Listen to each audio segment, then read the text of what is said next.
Bonsoir, il fait profil bas, il dit qu'il prend ses responsabilités. C'est le commentaire d'une des avocates des parties civiles à propos de l'accusé dans le procès aux assises de l'Essonne de l'animateur qui aurait abusé de 22 enfants âgés de 5 à 14 ans, des faits qu'il reconnaîtrait apparemment, procès à huis clos et pour une semaine, d'un homme qui aura profité d'enfants placés dans un village d'accueil de Villabé, justement pour les protéger des risques de maltraitance. L'homme aurait également abusé d'un cousin et de 4 de ses cousines. Ils ont repris le travail après avoir, durant plusieurs heures, fait valoir leur droit de retrait à la suite de l'agression d'un contrôleur. Il s'agit des salariés des lignes de bus du réseau Strave qui ont réagi lorsqu'ils ont appris qu'un collègue avait été blessé à une arcade sourcilière lors d'un différend avec 2 mineurs, apparemment sans titre de transport. Plusieurs lignes de réseau circulant dans le nord-est du département ont donc été interrompues. Les suspects ont été peu après interpellés et les contrôleurs ont reçu l'assurance de se faire aider par 2 agents supplémentaires. 282, c'est le nombre de candidatures enregistrées ce matin dans les préfectures et sous-préfectures de l'Essonne. On sait donc que pour l'instant, enfin en tout cas jusqu'à ce matin, plus de 130 communes de plus de 1000 habitants ont au moins un candidat. On a également dépassé dans le département les 900 candidatures individuelles sur les communes inférieures à 1000 habitants et c'est demain, 6 mars, que je vous le rappelle, le dépôt de liste sera clos. Un coup de jeune dans les années à venir, c'est ce dont le gouvernement aura besoin et c'est ce qu'estime Julien Drey, interrogé sur Europe 1. Le conseiller régional d'Île-de-France, ancien député essonnien, n'annonce pas une vague rose pour les municipales, mais jugeant les équipes socialistes solides, il affirme ne pas croire à une vague bleue. Fin de citation. Depuis 2012, plus de 150 Roms occupent illégalement l'ancienne usine Galan de Villebon-sur-Yvette. Le 31 mars, ils devraient en être expulsés.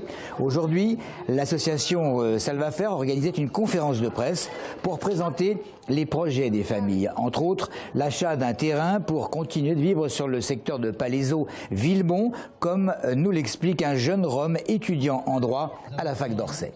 On souhaitait avoir un terrain à louer, possible pour un village d'insertion pour tout le monde, parce que comme la plupart des gens ils disent, nous on est prêts pour s'intégrer dans la société française. Et la plupart des enfants ils sont scolarisés, les parents ils cherchent à se débrouiller comment ils peuvent avec le ferraille, avec le cherche d'emploi, c'est tout ça.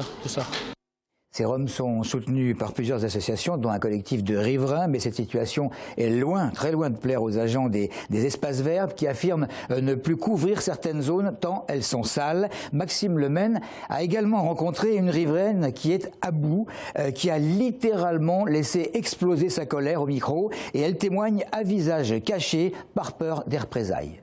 Nous payons nos impôts locaux donc suffisamment cher à Palaiseau pour avoir ce genre de population qui sont complètement irrespectueuses envers nous, qui viennent faire leurs excréments devant chez nous. J'ai un film à l'appui d'une femme qui pisse devant nos fenêtres. Toutes les installations municipales sont toutes dégradées. L'Yvette est inondée de saloperies, de détritus, de tout ce que vous voulez. Qui va payer ça? Eh ben, ce sont les riverains, évidemment. Toute autre chose à présent, la faculté d'Orsay qui a ouvert officiellement hier sa chaire cuisine du futur, une création nécessaire pour attirer les investisseurs et continuer les recherches qu'entreprend déjà depuis plusieurs années le physico-chimiste Raphaël Aumont. Il travaille avec la collaboration du chef étoilé Thierry Marx au renouvellement de la cuisine grâce à la science. Hier, lors d'une conférence, ils ont tous les deux fait quelques démonstrations de leurs recherches. Audrey Coll était là. Si l'on ne devait trouver qu'un intérêt aux recherches de Raphaël Aumont à Orsay, c'est sans doute cette capacité à rendre la cuisine plus goûteuse, mais surtout meilleure pour la santé. Retrouver la texture d'une mousse au chocolat sans beurre ni œufs, une tarte tatin sans ajout de matière grasse ou de sucre, ou encore réaliser une glace sans crème. Le cheminement est simple pour cette chaire du CEFIC, du Centre français d'innovation culinaire, c'est d'aller vers plaisir de manger, plaisir d'aller au restaurant, de garder ce plaisir, bien-être, parce que le bien-être s'impose à nous maintenant, et puis la santé aussi, parce que ce cheminement est là. Comment on débarrasse la cuisine aussi d'un certain nombre d'oripeaux qui ne nous servent plus à rien, mais comment on respecte aussi le patrimoine culinaire français. Évidemment, les expériences du physico-chimiste des matériaux vont plus loin. Le but est de comprendre scientifiquement ce qu'il se passe dans les aliments. Cette chaire a pour but de développer la recherche avec des partenaires qui entrevoient les débouchés commerciaux. On parle de nouveaux ustensiles de cuisine, nouveaux modes de cuisson, etc. Il faut pouvoir les montrer, il faut pouvoir les tester, il faut pouvoir les valider. Et pour ça, on n'a pas de budget infini à la faculté. Donc il faut vraiment que des gens, des équipementiers, justement, viennent apporter, nous mettre à disposition finalement du matériel au service des étudiants et de nos recherches aussi. Cette chaire est unique dans le monde et les professionnels de la gastronomie sont unanimes. Cela servira le futur de nos papilles. Raphaël Aumont hier a présenté au public des emballages complètement biodégradables et comestibles pour remplacer une canette ou encore des capsules qui fondent dans l'eau bouillante qui pourraient contenir des soupes. Dans l'actualité, il y a aussi cette condamnation à de la prison ferme à l'encontre d'un homme ayant laissé son ami conduire en état d'ivresse et auteur d'un accident mortel. Tout le monde s'est au moins retrouvé une fois devant un ami ou un proche ayant peut-être trop bu et manifestant son intention de prendre le volant. Que faut-il faire? La question a été posée par Héloïse Fagard et Marine Uru à un certain nombre d'Estoniens. Quand on est libre, on ne doit pas prendre le volant, c'est une question de sécurité, ça. Si j'ai un ami chez moi qui veut reprendre sa voiture alors qu'il est ivre, je l'en empêcherai. Je lui proposerai de dormir chez moi en lui prenant ses clés, par exemple. Je lui appelle un taxi ou je lui prends ses clés. Si moi j'ai pas bu, je le prends. Et je lui confisque la clé et je lui conseille de rester avec moi, voilà.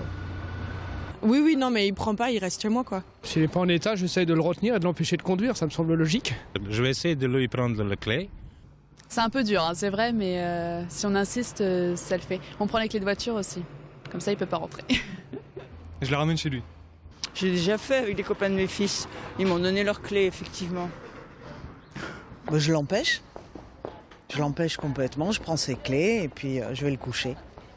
Eh ben non, je prends ses clés de préférence, si possible, ou alors je le ramène. Voilà, c'est tout pour l'info. Merci de votre fidélité.